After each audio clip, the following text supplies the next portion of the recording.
Welcome to Over the Top Podcast. This is a show where we take topics that nobody wants to talk about, but everyone has an opinion on, and we let people get their opinions off their chest. We will literally cover every single topic except arm wrestling. Your host, Steve Matthews, joined by an array of different guests. So make sure you stay tuned in for Over the Top Podcast. You guys have tuned in to Over the Top Podcast. I am here at Ronin Gym. We are in a cage at the gym. 3 different interviews, 3 different fighters, and this is inside a fighter's mind. Right now, I have somebody that's been on the show prior to, Ryan Carroll. He is our veteran. He's the one that's done many fights. How many fights is it exactly? Sure. 30 years worth, so I don't know. CTE is a real thing, children. Just a little. So you've got a fight coming up, which is going to be when? August 7th, next Saturday. Next Saturday. And it's going to be kickboxing? No, just boxing. Just boxing. Yeah. So with boxing, of course, you do jiu-jitsu, MMA, and all that. What is what's the hype behind just boxing? The money. So how with boxing, how is it that they can pay so much? Like what justifies the boxing pay versus all other pay? Honestly, I have no idea. It doesn't make any sense. I haven't found a promotion that pays as good as what a boxing promotion was. Any chance that it's maybe promoter's insurance? Is that going to cost more? No. I mean, they get to choose what type of insurance they have. So I don't think that's really the case. It might just be marketing or something. I don't know. I got you. So with your fight coming up, who are you fighting? Oh, crap. What's his name? His name's Kenny Davis Jr. Kenny Davis Jr. Yeah, he fought on Showtime Boxing, I think, a couple times. Okay, all right. He's from Nevada. Nevada, all the way to West Virginia. Mm-hmm. That's a hell of a trip. Just to come punch me in the face. So you've seen him fight then? Yeah. Any concerns? Anything that really stands out that he's going to be excellent at that you got to kind of keep an eye out for? You mean the fact that he's 20 years younger than me? It's pretty typical. I did have to go up in weight class for this one. Typically, I'm at like 130, 129, and this one we went up to 135 for it. And I know that doesn't seem like a whole lot, but if I'm a natural 135, that's where I walk at. So, and watching his tapes and his body structure, he looks more like a 155 kind of guy. Yeah. So I know he's going to be bigger than me. His dad's a power lifter, and his dad's his coach. So I'm going to expect him to, be bigger, maybe a little bit stronger, but yeah. So with the weight thing, actually, I don't know if you've seen that they've talked about with mixed martial arts and fighting and stuff to not allow weight cutting. Right. To a certain point. So with that situation, how you say you walk around at, 135 and you don't have to cut, do you think that it'd be more beneficial to fighters to actually have that rule implemented to where there was not allowed weight cuts like that? Absolutely. I think number one, it'd be safer for everybody. Yeah. 2, I mean, it's kind of asinine because if you have 2 135 guys who agree to fight at 135, but they both walk around at like 155, then it's stupid, I know you've seen, everybody's seen these guys. The one that I like to really point out is the Conor McGregor when he dropped down to 45, and he looked sick at the weigh-ins. And we've seen so many times that fighters have put themselves through the ringer to get down to a certain weight, potentially send themselves to the hospital. So with that, and Now it's just mixed martial arts. Now boxing is a lot closer weight classes. Am I correct? Yeah. Well, for the most part, yeah. Like they're pretty strict as far as like a unified rules of boxing. You know, we don't really have unified rules for MMA in every state like you do in boxing. Um, but like the certain states allow different variances. Like when I fought in Iowa, we were allowed like a 1 pound difference. Gotcha. In West Virginia, and a lot of times it has to do with the promoter, the athletic commission, and most importantly, it has to do with the fighter. So on the contract, if we both write 135 and not to exceed that, then I mean, I could show up at 135, and if he's at point 0.5 over, I could be a jerk and be like, nope. Uh, Yeah. I don't figure anybody's really wanting to be that dickish though. Just you put all that time into training and everything like that, Right. just to throw Well, a fit like that. If you do that, they get to go back and try to lose the weight, and so it's more of a mental thing. Gotcha. Like it's harder on you mentally to be like, oh crap, now you got to go back and try to lose, even if it's just 0.5. You know, it plays on your mind. So I gotta ask that with you being the veteran out of the three here in this interview, what has kept you going? Like, so your opponent, you said is 20 years younger. What keeps you ticking? What keeps you motivated? What keeps you getting back into the ring? Man, I don't know everything. I'd like to show everybody the trains with me and under me and whatever, that it doesn't really matter your age, you're still able to do it.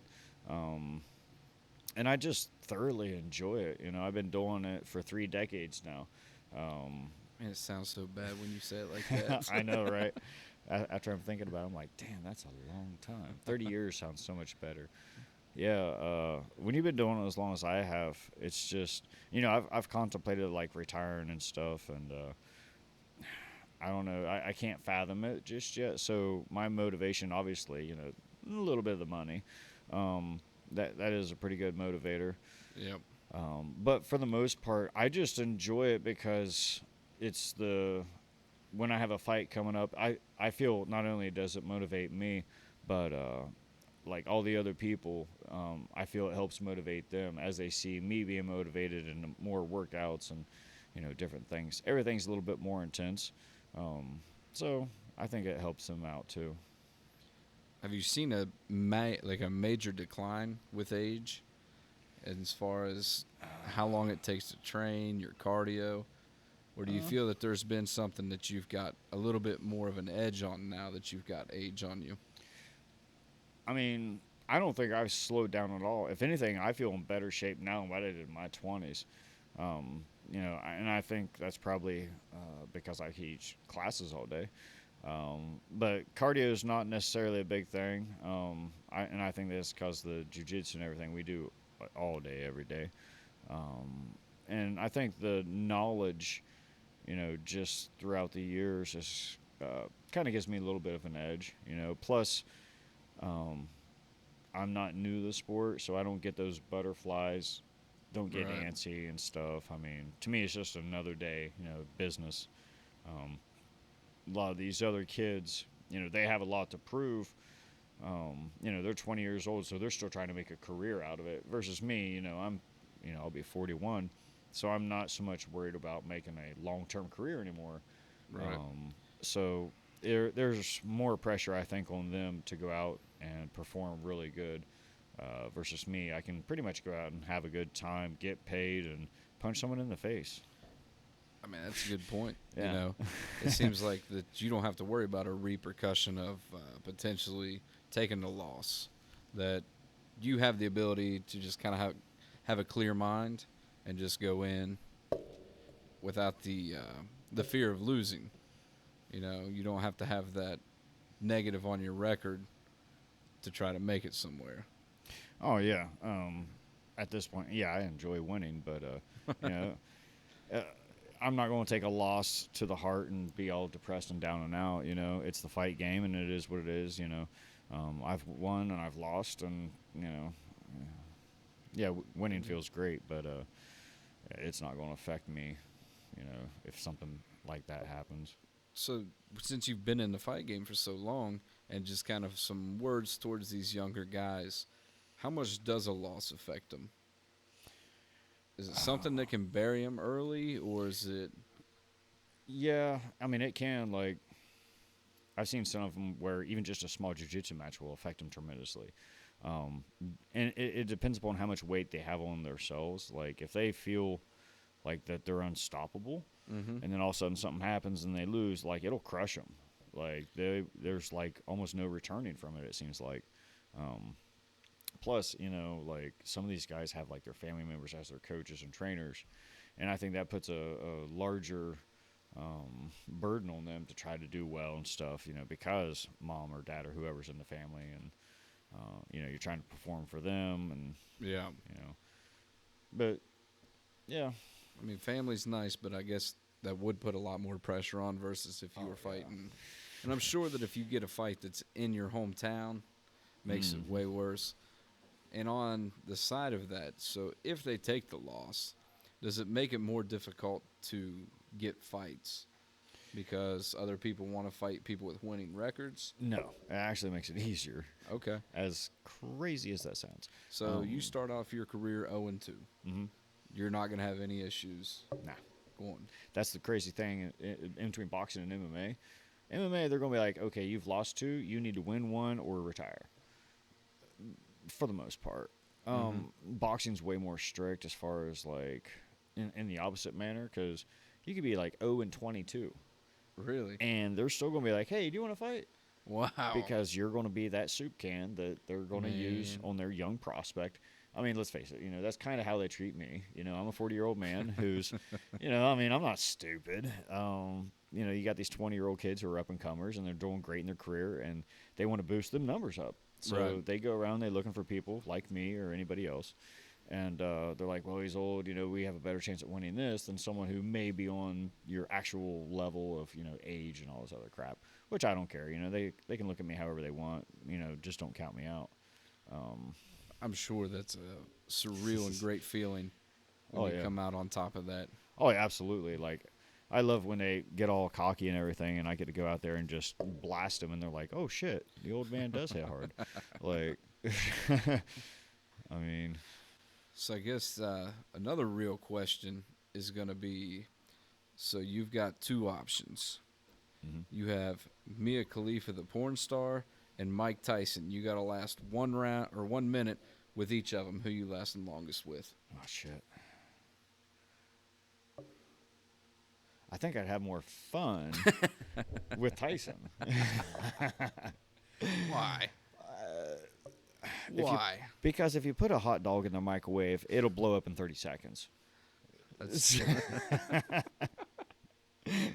At least with Tyson, you could run away and enjoy the moment. You get in and out, in and out. You could stay out as long as you want and then get back in, right? So you can make it last forever.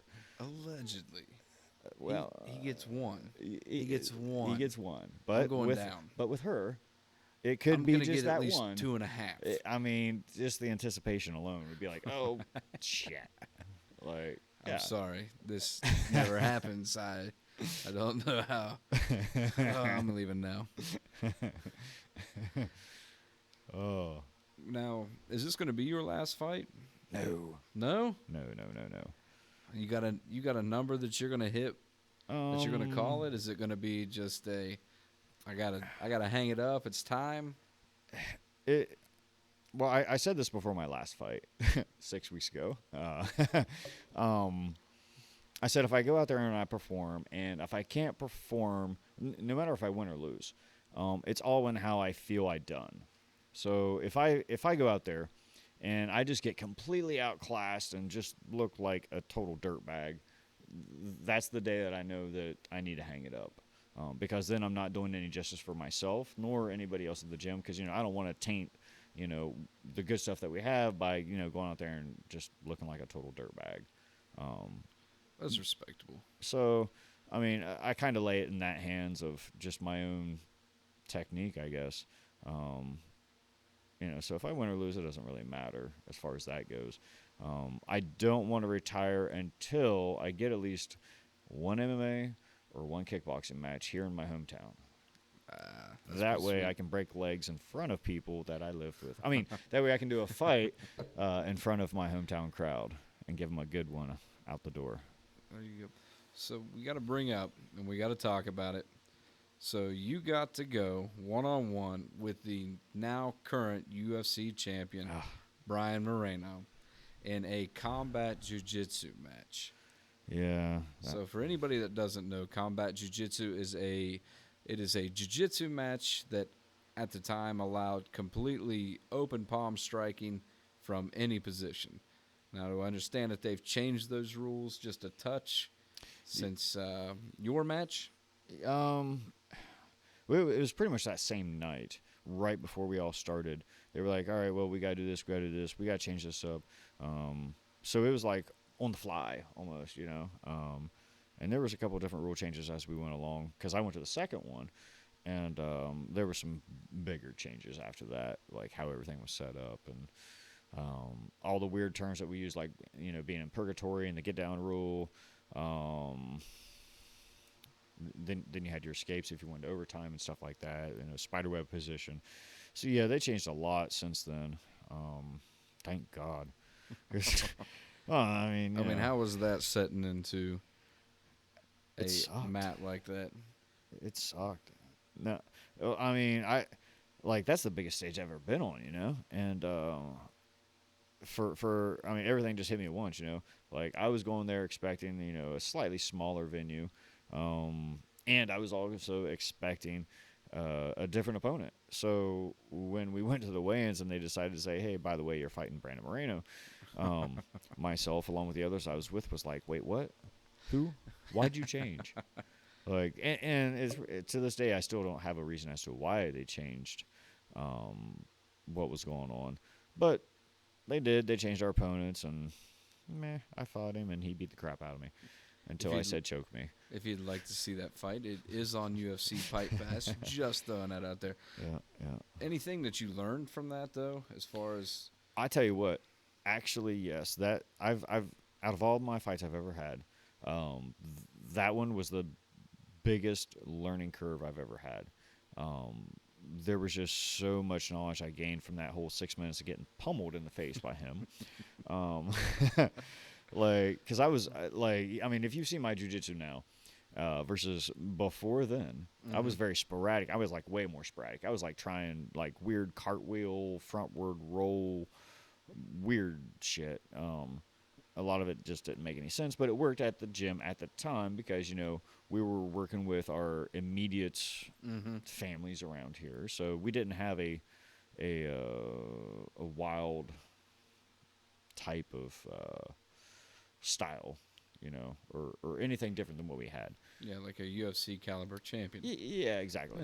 Yeah, So yeah, I mean, when I went to that fight, I was just like, shit, man, like jiu-jitsu is great and all, but how we were utilizing it was more tournament type based and less striking based. So that made me kind of revamp a lot of stuff. So I stopped doing a lot of those other weird and crazy things, went more back to the basics and the rubber guard stuff, things that I used on Brandon Moreno, and then on my second match with Anthony Burchek. So yeah, it was the biggest learning experience. Plus mentally, you know, I knew I could take a hit. So I mean, those were some hits. yeah. Those were some hits.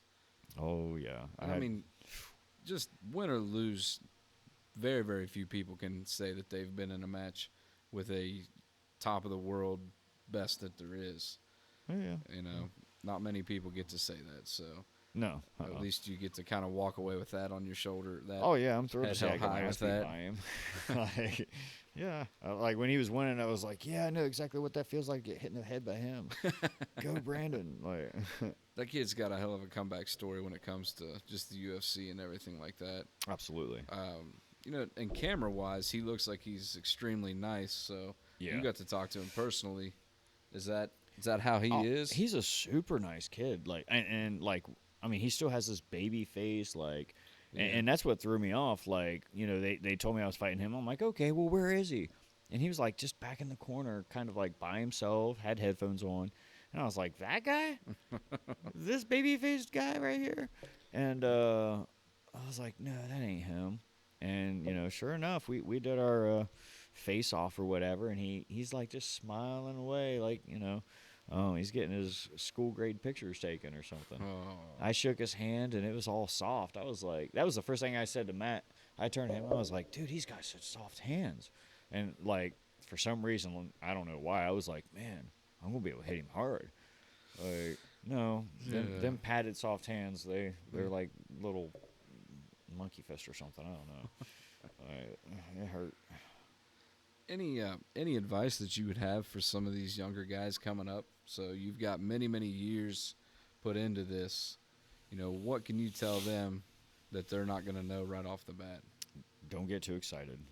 Don't expect amazing things. Take your time with it. Don't rush it. Like, especially if you're young and you're in your 20s, be smart about it. Don't let people dictate your career, because people will. They'll absolutely will. They'll try to pick you up if they see an ounce of talent. They'll be like, oh yeah, come under me. And then you got that whole manager aspect, money, and all this other stuff. No. Because they're not necessarily looking out for you for the most part. Some maybe, but right. I always suggest, I've always done it on my own. I've never had a manager or anything like that. And I use my own peers, to help me decide. I'm like, hey guys, you think this is a good fight to take? Like, I'll ask James and Stephanie, and I'll be like, hey, what do you think? And I'll show them footage, and they're like, yeah, maybe not, So, and I'd say that's probably one of the biggest things is the young ones just need to pick and choose, especially in the MMA aspect. Like, you got to be really careful, because you don't want to go and fight in like 10 different promotions and really string yourself out, because what's going to happen is you need to make yourself relevant, right? Unlike boxing, where we have like boxing rec. I mean, you have the ones for MMA, but boxing rec's a larger scale, and everybody uses boxing rec to pull your records and to set up matches and stuff. And like with the MMA, you may fight in West Virginia, Ohio, and Pennsylvania. So you could have 4 matches and still be undefeated, but the promotion that you was at in each one only has you down for like 1 fight. Oh wow!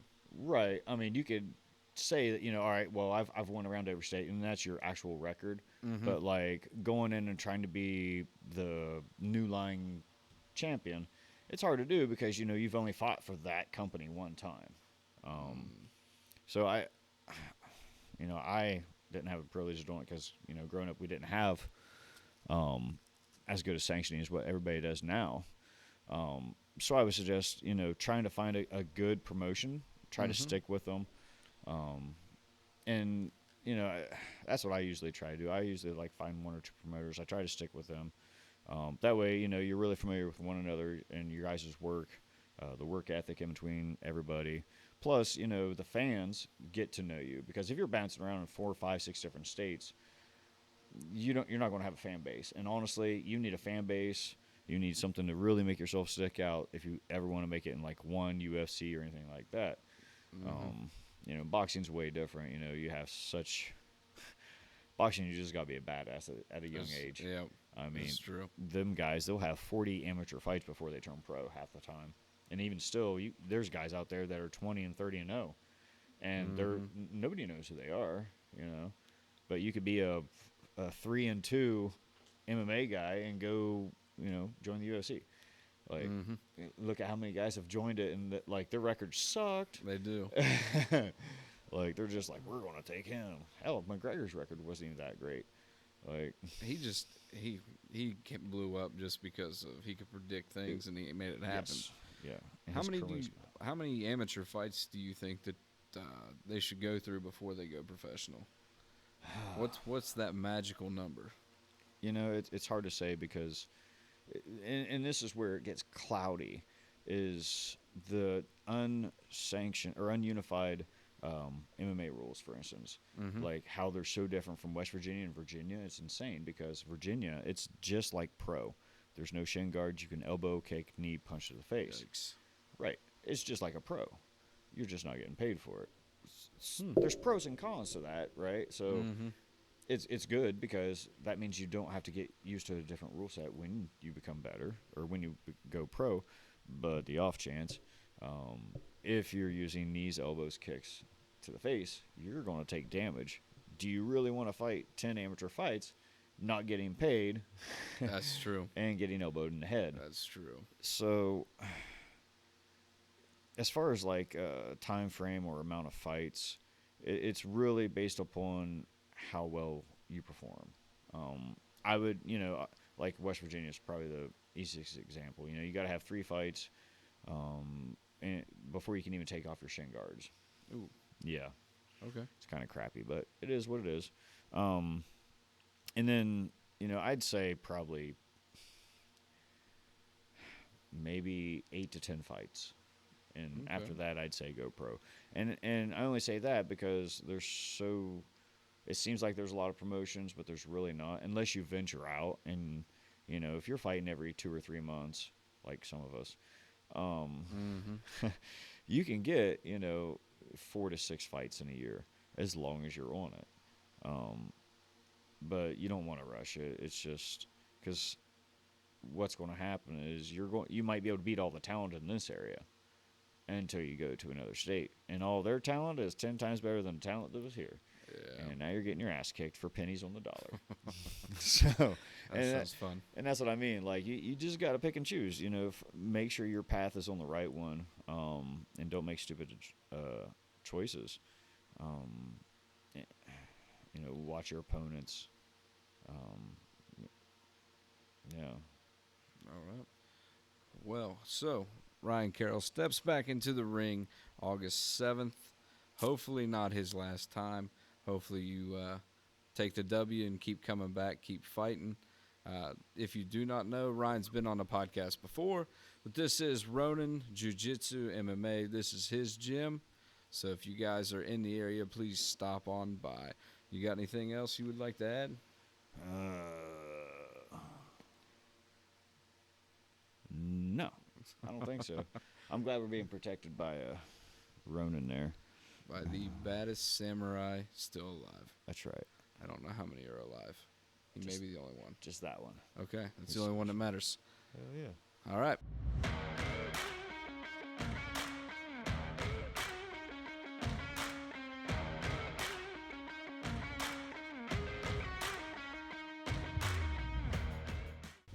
All right, so with this one, I have got Tyrone Kenshin.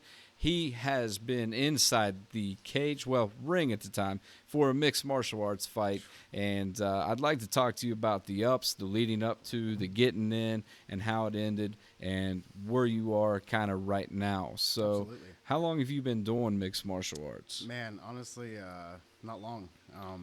2 months. This 25th would make my 2nd month training.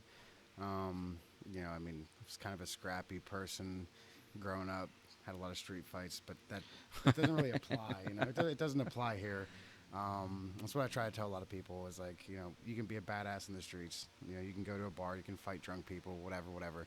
But it's like once you step into this world, you're fighting people that are also training. So like that brings the aspect of, this guy knows maybe he's had a month. Maybe this guy's had 2 months. But it's the edge of having the knowledge of a proper punch or a proper duck or a block, So it's like, it doesn't apply. It doesn't apply to street fighting. So like, it's like I said, anyone can be a badass outside the ring or outside the cage. Once you step inside the cage, it's a whole different world. Indeed.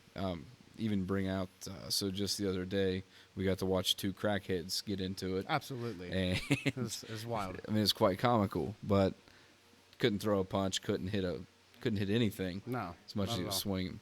So 2 months in, what in the hell made you want to jump in that quick? Man, well, I'm 28, so like, I should have did this 6-7 years ago, in my early 20s. I was working a lot of hours then, working on the pipeline, traveling, so I never had time. Um, so I was just kind of out on a whim. Me and my wife was driving through the area, and I was talking about going to another gym, but that just didn't work out. I didn't like what they were offering. And at the time, we were driving right down St. Mary's, and I seen Ronin MMA, and I was like, babe, I gotta go to this place. I gotta check it out. And honestly, I never had intentions of coming in to fight. But when I got in here and met the guys, met Coach Ryan, it was just there was that vibe. This is a gym where fighters are being built. This is a gladiator school. So it really inspired me to want to step up and actually pursue a fighting career. Now, with that, so with your training and everything like that, did you go full into diet and everything like that? Did you take the full fighter mindset? Whenever it was presented that there was going to be some fights coming up, and NLC will be my next fight, I was offered that hey, there might be some spots for some guys to fight. I didn't know what weight I wanted to fight in, but I had a couple buddies from some other states that fight too. And like I had talked to them for, I don't know, 6 months about it. He's been like just keeping me up to date on his training. And, he was telling me how his coaches were trying to get him to drop down like 160 from like 250, because he's a small guy. So I started doing some thinking myself, like, I'm 5'11", 195. At the time I was 200. So that's just a strong weight. It's a strong weight class. It's a very athletic weight class. So to have a better advantage and for it to just be safer on me, yeah, I definitely took the diet serious because like I want to compete. I don't want to go into the ring or the cage and be facing a Goliath. I mean, if I have to, I will, but that's not what we're doing here. We're trying to better ourselves. We're trying to place ourselves against other competitors and make it as fair as possible. I mean, if you can see, I've clearly took diet seriously my whole life here. Absolutely. But that's one thing though. I think that's the hardest part of it is, you can come in here and train and you have a good idea and you have a good time being in here, but going as far as the cutting the weight, I think would be the worst part. It's hard. It has its challenges. Like we all like to indulge a little bit of sweets here and there, but Hells yeah. For me, it's white carbs. I can't. As far as dieting, I can't do bread because bread just it packs on the weight and it always has like ever since I was a kid. So yeah, I take it very serious as far as dieting and cutting weight, but I don't dehydrate myself. I try to do it as logically as possible and as healthy as possible. Just try to limit myself on overeating, set an eating time for, when I start eating, when I stop eating, but I still consume my 3 meals a day, get a snack in here and there, sometimes weekends I might indulge. It's just, I know when I come back in, it's 2 weeks out from a fight, I really got to grind, I really got to get in here, get my cardio in, get my workouts in and make sure I'm going to make that weight. Fortunately, with West Virginia and this little league that we're in, they have a weird like 10-pound rule. So it's like, yeah, you can be like 5 to 10 pounds over. So it's not super serious, which is good because that keeps guys from like dehydrating themselves or trying to kill themselves at an amateur level. But even then, like looking into the future, it's like as a 28-year-old, if I can take that next step and to become a pro fighter or whatever, I'm still going to try to be smart about my diet because no one wants to go into a fight like unhealthy. Then you don't got the edge. So, I look at these guys in the UFC and all these bigger pro leagues, and it's amazing how they can train their bodies to cut 10, 15, 20 pounds in 24 hours. Yeah, it's nuts. It's ridiculous. But good for them. Yeah, good for them. Leading up to the fight, I'm sure there's conversations between you and your coach. I would imagine that 2 months would be like, are you sure this is something you want to do right now? Like, where did you get the confidence to be like, you know what, screw it? Honestly, let's dive into this. cannonball. It was. I was inspired by my teammates. My sparring partner Ian, great dude, hell of a fighter. He's got a fight coming up too. And just watching, seeing him, meeting him for the first time, and then seeing him after his first fight, and then leading into these NLC fights. There's just I seen the team building. And it's been so long since I've been part of a team. High school I played football, but that was over 10 years ago. So. That was the last time I had a team-oriented situation that I was part of, and it's I felt good, coming in here and actually seeing a team of guys setting out for one common goal to become great fighters under a great coach. Oh, yeah. And there was no peer pressure or nothing. It was just, coach asked me if I wanted to fight, and I said I'd think about it. I came in the next day and said, hey, I cleared it with the wife. She don't care. Happy wife, happy life. So yeah, that was the biggest challenge, was trying to get her, to understand this is something I wanted to do. And fortunately she was on board with it, and she's a little nervous in the stands, but it is what it is. That's always going to happen. Right. But, yeah, it was just watching the team grow, man, and I wanted to be part of what this gym is building, and they're building fighters. At the end of the day, they're building great fighters here. A lot of the younger guys coming up, the talent and the youth, there's a lot of talent within the next 5 to 10 years in this gym that's just going to wow the world one day. 24 hours out before you step into that ring. What's the mindset? Nerves? Are you excited? Are you nervous? Or are you thinking, shit, I fucked up? Well, there's a little bit of nerves coming to the first fight.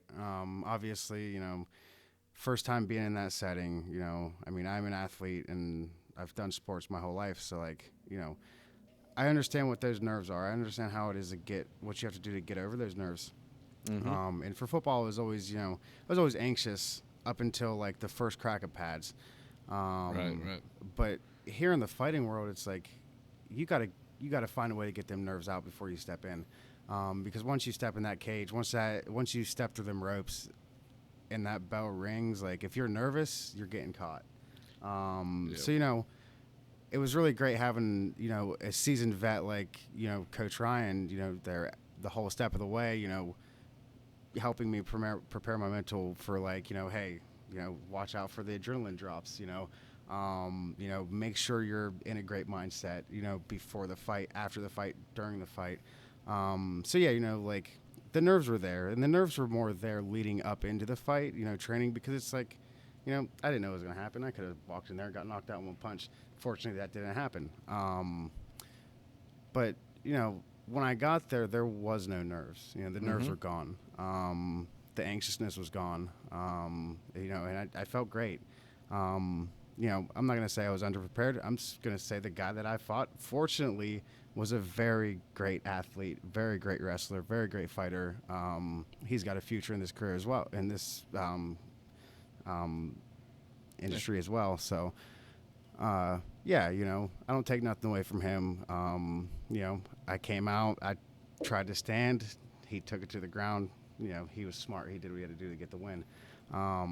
So yeah, and hopefully, one of these days he might come here and, we can roll around, get some wrestling experience from him.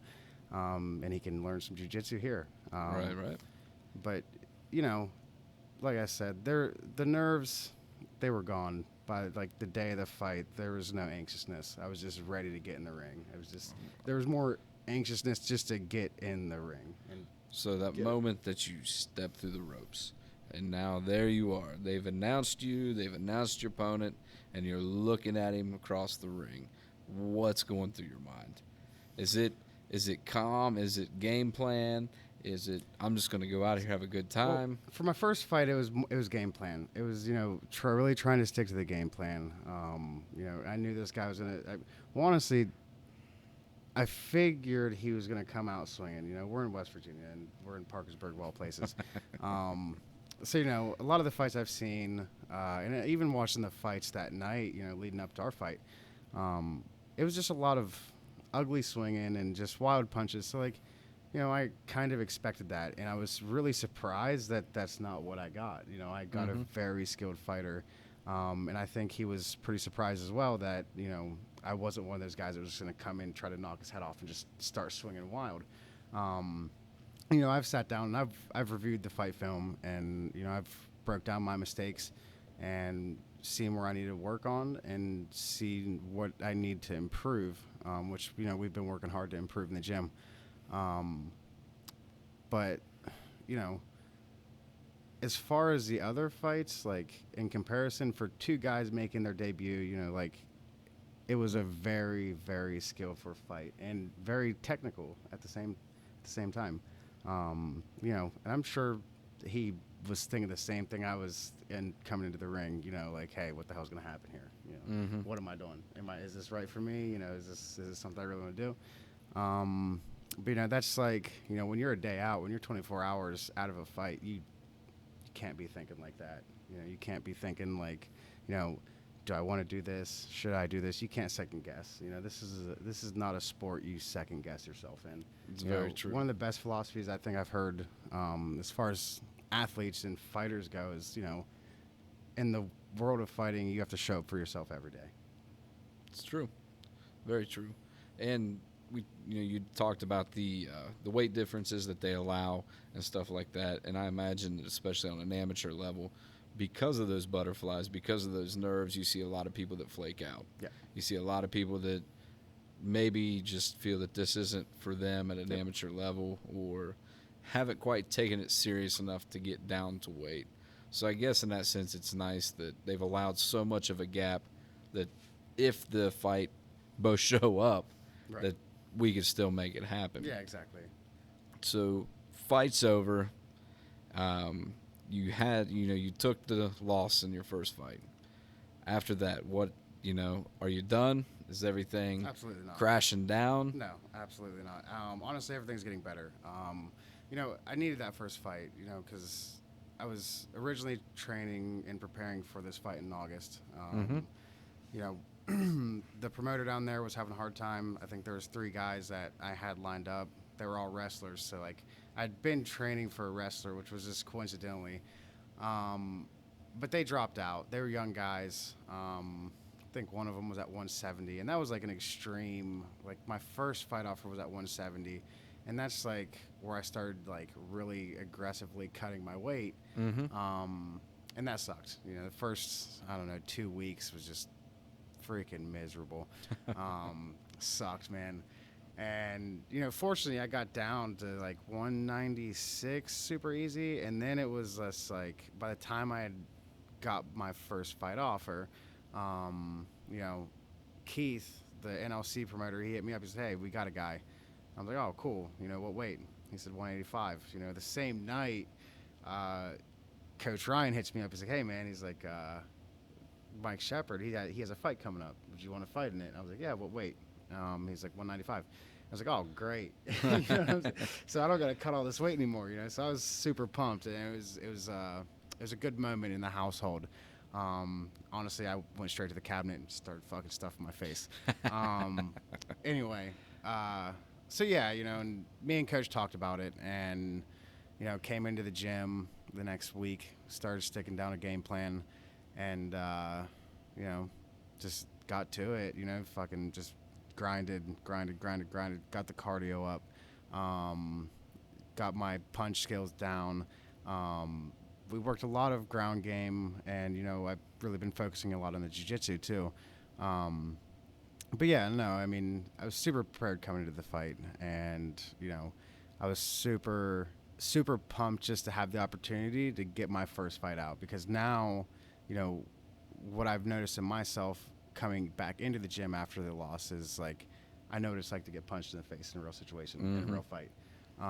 So that gives me a lot more confidence as far as standing and striking. I learned a lot from just being manhandled by a good wrestler. That was an eye-opening experience. It's very frustrating. Very frustrating.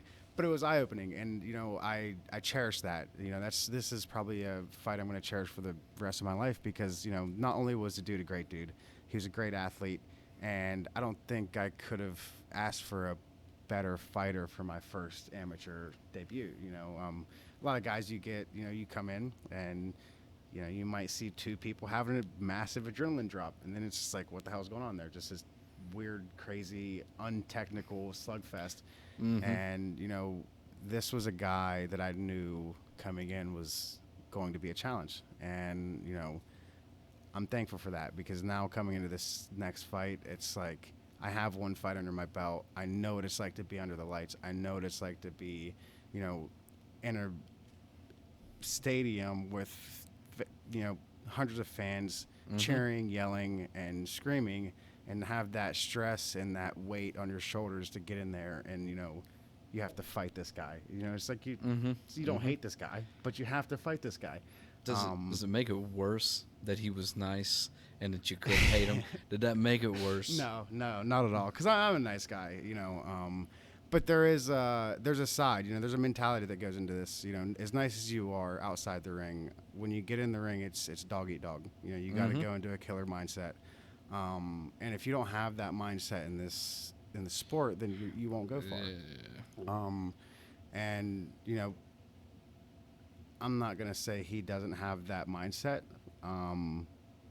But what I will say is he's very nice. And there was a couple moments in the fight where he was kind of concerned about me. And it was like, not now, not until after the fight. You can't be concerned about me. Don't do that. If you watch the fight, there's a couple of times where he just like paused and stopped punching. Granted, I was gassed out too at this point, so there wasn't much I could do. But still, you could see it, the concern in his eyes, and it's like going farther into this sport, you can't have that hesitation. Right. You gotta be able to snap in and snap out of that mindset. And it's a very stressful place to be, especially with the family. Because like preparing to get into that mindset, you got to separate yourself from everything. You got to separate yourself from your family. You got to separate yourself from, your job, your friends. You got to really keep your eyes on the prize and like understand what you're there to do. And fortunately, but unfortunately, when you get in the ring, I'm here to hurt you. You're here to hurt me. At the end of the fight, we'll shake hands and sportsmanship all day. Hopefully. Hopefully. Yeah, hopefully. So the fight's over. Everything's gone. You're at home. At this point, is there ever any concerns that you're not moving forward? Is there ever any just little bit of doubt? No. Not at all. Now, if I'm not mistaken, you've already got your second fight lined up going into your first fight. Yeah.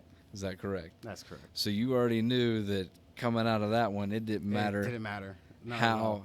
What was the feeling? It was, I got to go get another one. Yeah, absolutely. And honestly, it's because the first fight was already lined up. It was already planned. So that would be the one that's going on August 14th. If you're watching this podcast, definitely come out, show your support, come down and watch the fight. It's going to be a bunch of great fights. But my first fight that I took up here in Parkersburg, it was really mainly just to get that experience, to get those jitters out, because that's big. A lot of guys in their first fights, no matter how prepared, how well trained, they're gonna have that mental block, going in. What do I need to do now? Because now I'm here, Right. And you can train all you want, but it's like if you can't apply that in the cage or in the ring, it's not going to turn out well. And that's for both people making their debuts or whatever. So yeah, it was regardless of what happened, it really wasn't about winning or losing. I knew, coming into it was 50-50. This guy could beat me, I could beat this guy. And, I told myself whether I win or lose, it doesn't matter because I'm still going to pursue this career. Losing is, the pressure of losing is what builds, greatness. You learn, if you can't learn from your losses, then you'll never learn. Absolutely. Failure, everybody, has failure, but it only becomes a mistake if you've not learned from your failures. Exactly. So August 14th, you step back in, another mixed martial arts fight. Yes, sir. Clearly you have the fighter mindset, just keep going and take the experience as you can get it. Absolutely. Anything else you got to say? Anything you'd like to address? What is it? Is it worth it? Is Absolutely. it worth it to get punched in the face for free? Absolutely. Absolutely. Because it leads to opportunity. Right now it's free, but in 2 years you could be getting paid. Right. But at the end of the day, it's not about the money. Really, it's about the experience. Because you never know. One day I may decide to coach. I may decide to train fighters. And at the end of the day, I'm still getting that martial arts experience needed to impart knowledge on someone else, which is great. So yeah, I'm really excited to see where this is going. I'm excited to see where Team Ronin is going. Like I said, all the younger athletes in the gym, all the younger guys younger than me that are coming up, I look at them and they're so bright-eyed and just, they got a glow about them.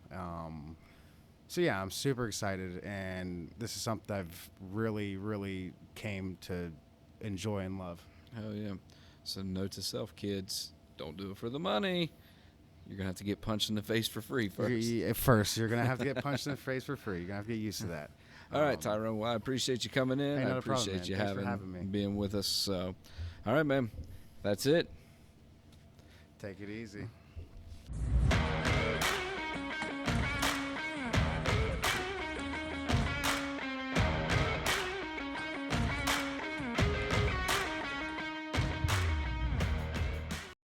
All right, so we've got Ian Brown here with us now here at the Ronin Gym. So, is this correct? This is going to be your debut fight coming up. Yeah, my amateur debut, yeah. All right, so listening to the other two, what the fuck are you thinking? Have you not heard these two? You got one that's old, that's still doing boxing, and the other one that's still got a mentality that he's going to keep going. What are you doing? I'm Why are just you trying to have doing some this? fun. I want to make some money from it, but Okay. we'll see how it goes. So, leading up to this, how long have you been doing this? On or off, like, since I've been about 17. Okay. That's when I first started, like, learning everything and teaching and stuff. And you are how old now? I'm 20. 20? Okay, so you got a few years into this. What made you to pursue this? Well, I don't have much in way of, like, qualifications. Uh-huh. So, but I always liked this, and I've always been able to, like, read it and, like, understand what they're doing and try to replicate it and stuff. Mhm. So, I just thought I'd try it. I mean, it's But not I something. like it a lot. It's not something everybody wakes up and says, "Hey, I want to go get punched in the face." Yeah, that's true. And it's hard for anybody to walk through doors like this of a gym and just think that that's what they want to do. So with all your experience and everything like that, so you're walking into kickboxing, correct? Yeah. Any reason why you wanted to go kickboxing versus MMA versus boxing? Well, I didn't do boxing because I never, like, just boxed, Mhm. like, in itself for training, other than, like, a few times before I did the Tough Man. Mhm. But the kickboxing I did over MMA because my jiu-jitsu skills, I've only done jiu-jitsu for about 5 or 6 months, Mm-hmm. so I just wanted to let that get better. Okay. Now, with the kickboxing, what do you see that's so different? I mean, clearly the kicks, but you do a lot of boxing with it. Yeah. So what is, like, as far as stance is different, or what brings out the difference? I feel like kickboxing versus boxing allows more individuality because, like, you can be wider, you can use your legs more versus boxing, which they have, like, a very few stances that are, like, tried and true tested, Mhm. versus kickboxing and MMA, there's, like, a wide variety of people that can come in and have success. Now that you're leading up to this fight, how long have you been training for this one?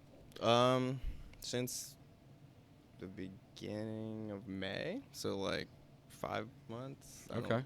No, less than that. No, you masked a little off, so we got May, June, July, August. 4 months. Yeah. We're close. I We're can't close. do math. It's all good. So 4 months, you're going into this. Was this set up 4 months ago, or did you walk in here in May saying that I want to fight and I'm going to start training for one? I walked in here wanting to take a fight, but I didn't know when I was going to. I had the Tough Man lined up at the time in June, but Mhm. that didn't go well. Didn't go well? No, I got Why knocked not? out in the second round. Knocked out? Yeah, cold. Oh, no. What's that like? It was like, swoop, swoop, and then I was awake. Is it, so what weight class were you I fighting was in? I'm fighting in the welterweight kickboxing, which is 147, but I was fighting in 150 something for the Okay. tough man.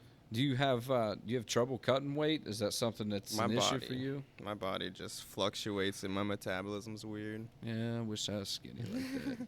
I like brownies a lot. I do too, and that's where my problem lies.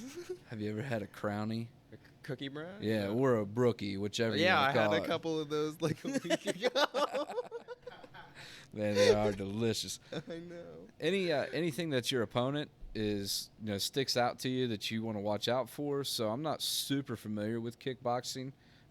What are you looking for in kickboxing? I don't know.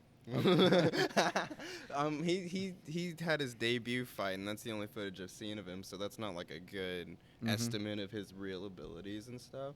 So I've taken the footage with like a grain of salt. Okay. And I'll go in there cautious and see what he's like. So 1-0 or 0-1? He's 0-0-1. They counted as a no 0-0. contest. Oh, Ooh, my bad. you're good. 0-0-1. Why, did he kick somebody in the dick? No, I don't Okay. know why. I don't know why they had it as a Okay. split decision. I mean, kickboxing, that's a real thing, though, right? Yeah, Like, you don't yeah. wanna They be do it kicked. to me all the time. Now, with that, so with boxing that I am familiar with, you have your basic jab, which a lot of people like to lead behind and die behind the jab. Is there any type of kick that is kind of equivalent to the jab? The teep, the lead front foot kick, where you're like just pushing them away, keeping your distance and stuff. It's basically the same thing, but just with your leg. What about kneecap kicks? How do you feel I don't about think those are legal in amateur, actually. Okay. But I mean, they work. Calf kicks? Those just hurt. Okay. any plans on utilizing calf kicks?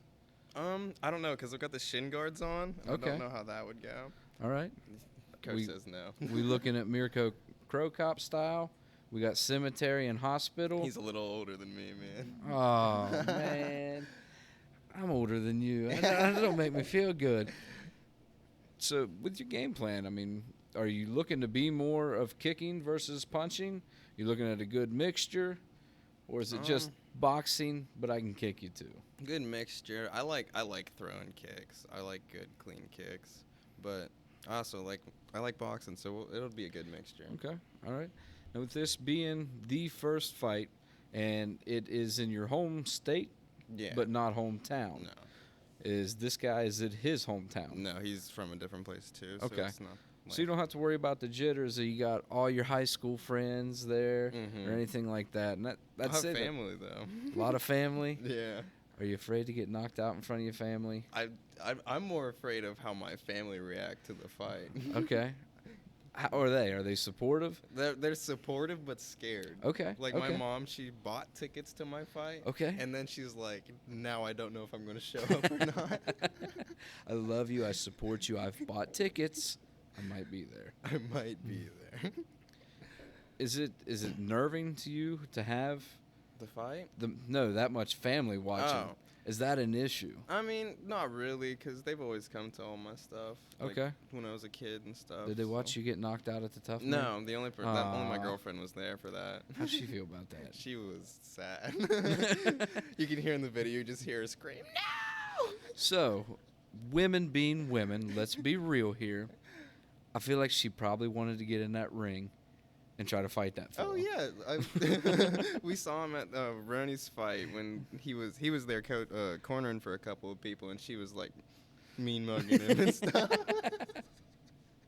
I mean, I've seen videos of a fella getting knocked out and his mom coming in the ring and beating the guy with her high heel.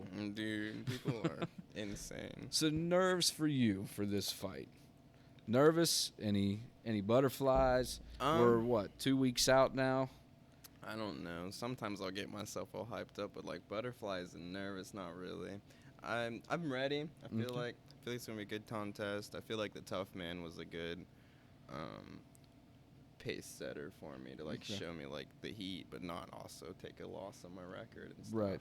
So, like Tyrone said, you got to feel what it felt like to be hit. Yeah, Apparently that very one hard. shocked me. I remember the first time I got hit in like full power into my guard. I was just like, "Ooh." He said, I don't like this. No, it wasn't bad. It was just I wasn't ready for it. My hands went flying.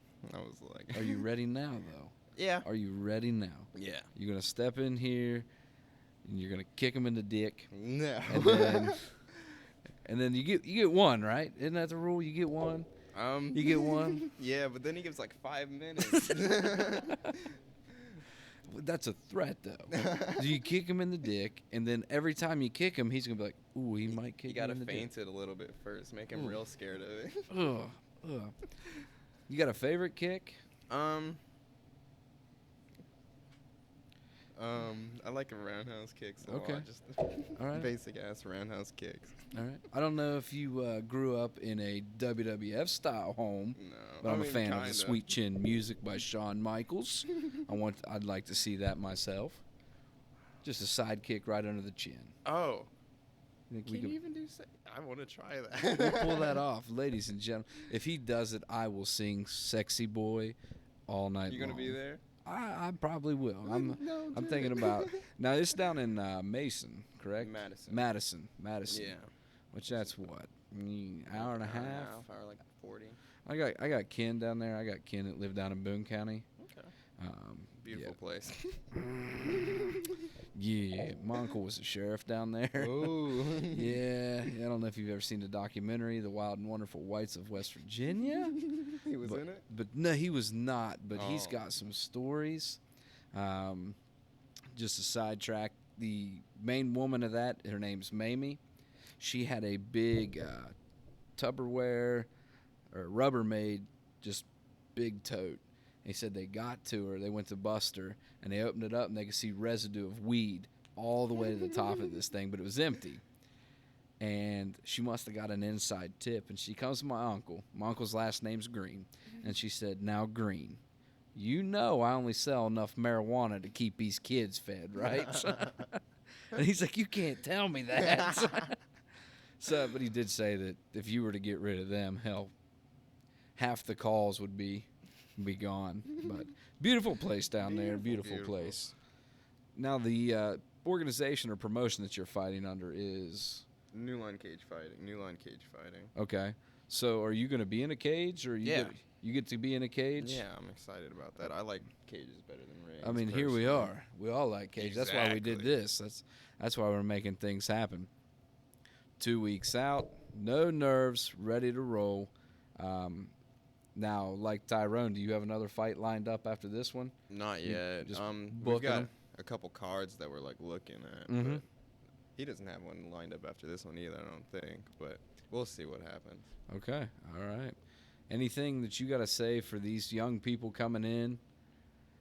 Is, these two say it's worth it. Do you say it's worth it? I don't know if it's worth it yet. I haven't been in it long enough. Well, I mean, you've put in the training. Yeah, and it's fun. It's definitely a good time. Now, they like to say that the training's supposed to be the shitty time and the fight's supposed to be the fun time. So I'm hoping that you're having fun all the way through. Always. And you're not having fun during Even the when I'm training. hurting. Even when I'm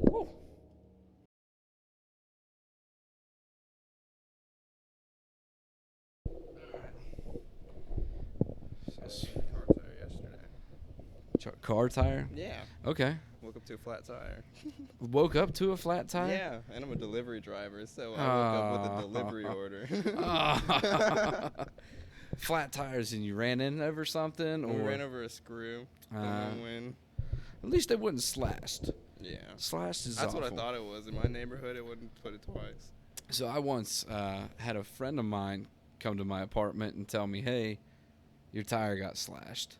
I was like, "Are you fucking dude?" I was in a new town. I didn't know anybody, and I was like, "What? They're Why?" Just welcome. It's and just I- some high school bullying. I walk outside, and that son of a bitch had taped a picture of lead guitarist from Guns N' Roses Slash to my tire, and then proceeded to say, "Gotcha, bitch." So feel free if you'd like to use that. That is Yes, a great, sir. that's a great tool and a great fun time. Now, talk to the kids. Tell them, get in here, pursue your dreams, or this is not. I don't want to do this anymore. If it's your dream, like it's something you really believe you want to do and can do, then don't let anyone tell you otherwise. Is it your dream? Yeah. This is what you want to do. This isn't Yeah. a hobby. This is what you want to pursue. This is a full-time job for me. Okay. How many times are you in the gym? I try to be in as much as I can. Recently, I had to slack a little bit because of work, but I try to be in 4 or 5 times a week. 4 or 5 times a week, kids. That's dedication. How many hours? How many hours we looking? Hour, 2 hours? Like 2 hours, yeah. Cutting into the titty bar time. Can't be doing that. Never do. Oh, I do that all the time. Do it all the time. All right. Well, so August 14th, we've got Tyrone, we've got Ian, kickboxing, MMA, and is it going to have boxing on the card as well? I think so, yeah. Okay, so you get to trifecta. Yes, sir. So, guys, tune in. Do you know if there's any way they can watch that pay-per-view wise? I'm Is it pretty sure there's a pay-per-view on New Line Cage New Fighting. Line Cage Fighting. Check them out. Stream it. Support these guys. Give them all the love that you can. But you got anything else you'd like to add? No, that's all. All right, so we want to thank Ronin Jiu-Jitsu and MMA and Beely Boxing for giving us the opportunity to sit down with these guys, have conversations, and get inside the mindset of a fighter. Personally, I like to do jiu-jitsu, but I'll never get punched in the face. Screw all 3 of you. That's not fun for me. So, if you guys would like to check out Ronin and you are in the Parkersburg area, please check it out. It's a great place. If not, go find you a jiu-jitsu MMA gym and get involved in it. I'm tired of hearing people tell me that they're not in shape and they can't come in. Look at me. I'm not like him and I'm not like the other 2. I'm fat. But I still like to do jiu-jitsu. So get in, do it, have a good time. Get your kids involved. Because if you get your kids involved, that'll stop bullying. That'll stop them from being a bully and stop them from letting bullying happen. So that's all I got to say for that. Ian, you got last words you want to let the people know? Any shout-outs? Mom, girlfriend, I love you. Hey, Grace. All right. So check it out. We'll see you guys later.